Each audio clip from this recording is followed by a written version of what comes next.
بسم اللہ الرحمن الرحیم۔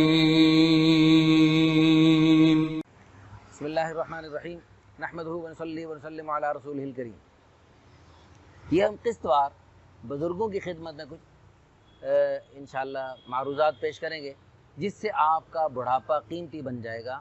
آپ کا یہ زندگی کا آخری وقت اللہ تعالیٰ کے رضا کے مطابق ہونے کی وجہ سے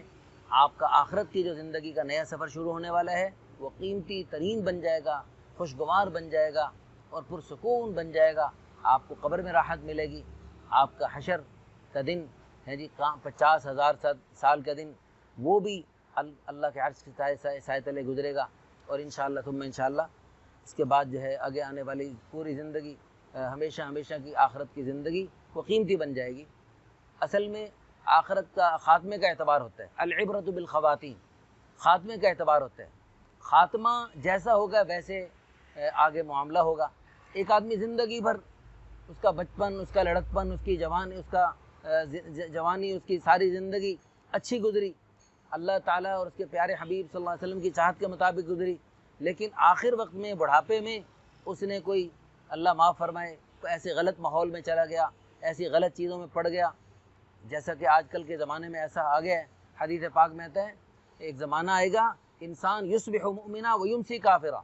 ویمسی مؤمنا ویصبح کافرا، صبح مومن ہوگا شام کو کافر ہوگا، شام کو مومن ہوگا صبح کافر ہو جائے گا، یعنی ایسے اس کو جو ہے نا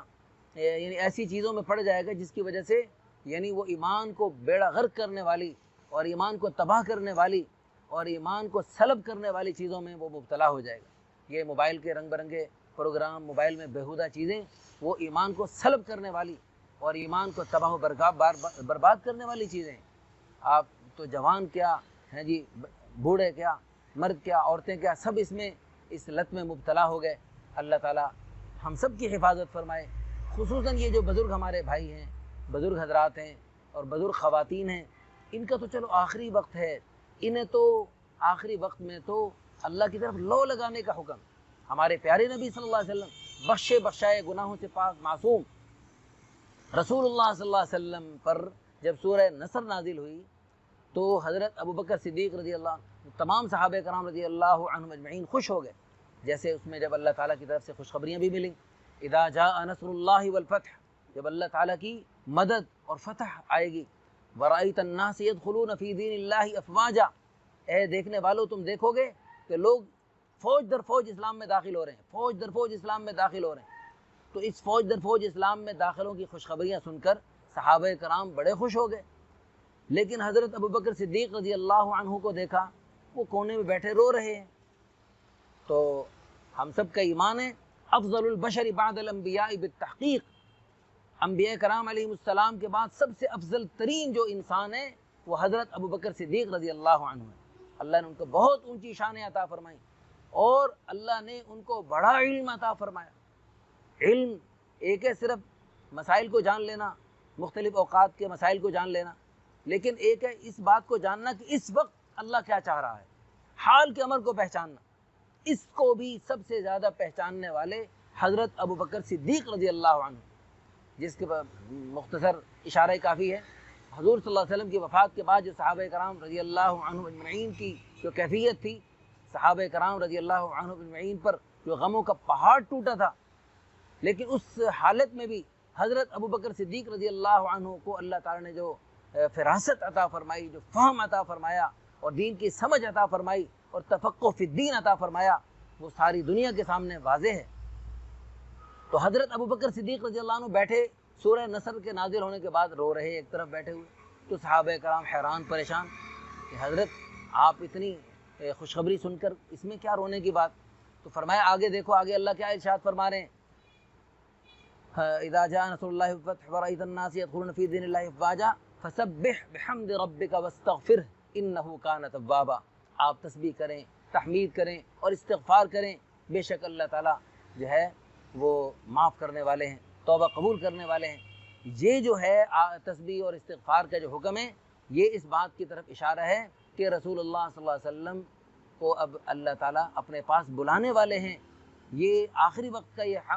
حکم ہوتا ہے۔ اب رسول اللہ صلی اللہ علیہ وسلم کا مبارک کام جو تھا، جس مشن کے لیے تشریف لائے تھے کہ اللہ کے دین کی سربلندی کے لیے دنیا بھر کے لوگوں کو دین کی طرف متوجہ کرنا اور دنیا بھر کے لوگوں کو اسلام میں داخل ہونا، تو یہ سب خوشخبریاں مل رہی ہیں۔ اب آگے تسبیح اور استغفار کے لیے اللہ نے اپنے پیارے حبیب صلی اللہ علیہ وسلم کو حکم فرما دیا، تو گویا کہ اب اللہ اپنے حبیب صلی اللہ علیہ وسلم کو اپنے پاس بلانے لگے ہیں۔ تو میں حضور کی جدائی کے تصور سے رو رہا ہوں۔ تو یہ یعنی اس سے ہمیں بھی سبق ملتا ہے، حضور صلی اللہ علیہ وسلم جن کی مبارک پیاری زندگی اس یعنی نبوت کا اعلان فرمانے سے پہلے ہی صداقت اور امانت سے گزری کہ ساری دنیا کے غیروں نے بھی آپ صلی اللہ علیہ وسلم کو صادق اور امین کے لقب ہیں جی عطا فرمائے، لیکن آپ صلی اللہ علیہ وسلم نے نبوت ملنے کے بعد ہیں جی دن رات اللہ کے دین کی سربلندی کے لیے کیسی کیسی کاوشیں اور کوششیں فرمائیں، اپنا تن من دھن لگایا۔ لقد اوذیت فی اللہ ما لم یؤذ احد، مجھے اللہ کے دین کی خاطر اتنا ستایا گیا جتنا کسی کو نہیں ستایا گیا۔ وَأُخِفْتُ فِي اللَّهِ مَا لَمْ يُخَفْ أَحَدٍ، اور مجھے اتنا ڈرایا گیا جتنا کسی کو بھی نہیں ڈرایا گیا۔ تو ساری زندگی اللہ کے پیارے پیارے دین کی سربلندی کے لیے تن من دھن لگایا، اپنے خون پسینے اور مبارک آنسو بہائے، اور اس کے باوجود آخر میں اللہ اپنے پیارے حبیب صلی اللہ علیہ وسلم کو بھی ارشاد فرما رہے ہیں فَسَبِّحْ بِحَمْدِ رَبِّكَ وَاسْتَغْفِرْهُ إِنَّهُ كَانَ تَوَّابًا، کہ آخر وقت میں استغفار کیجئے۔ تو ہم نے یہ ہمارے بزرگ حضرات خواتین جو سن رہی ہیں وہ ہم اپنے اپنے گریبانوں میں جھانکیں، اپنا اپنا محاسبہ کریں، ہم نے زندگیاں کیسی گزاری، اب آخر وقت میں ہمیں کتنا استغفار کرنا چاہیے، کتنا ہی توبہ کرنی چاہیے، اب آخر وقت میں اللہ کی طرف رجوع کے ساتھ کیسے ہم نے وقت گزارنے۔ قسط وار انشاءاللہ آپ کی خدمت میں ایسی باتیں پیش کی جائیں گی، آپ کا بڑھاپا انشاءاللہ خوشگوار بن جائے گا، اور آپ کے آگے آنے والی بڑی بڑی گھاٹیاں جن کو سوچ کر صحابہ کرام رضی اللہ عنہم اجمعین کے رونگٹے کھڑے ہوتے تھے اور ان کا رونا نہیں تھمتا تھا، تو وہ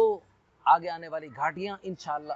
آسان ہو جائیں گی، اور آگے آنے والی گھاٹیوں خوشگوار ہو جائیں گی، قبر کی زندگی راحت والی بن جائے گی، قیامت کے 50,000 سال کے دن میں بھی اللہ کی طرف سے انعامات ملیں گے، پل صراط سے بجلی کی طرح پار ہو کر اس جنت میں ہمیشہ ہمیشہ کے لیے مزے اڑائیں گے آپ حضرات اور خواتین، جن کا جو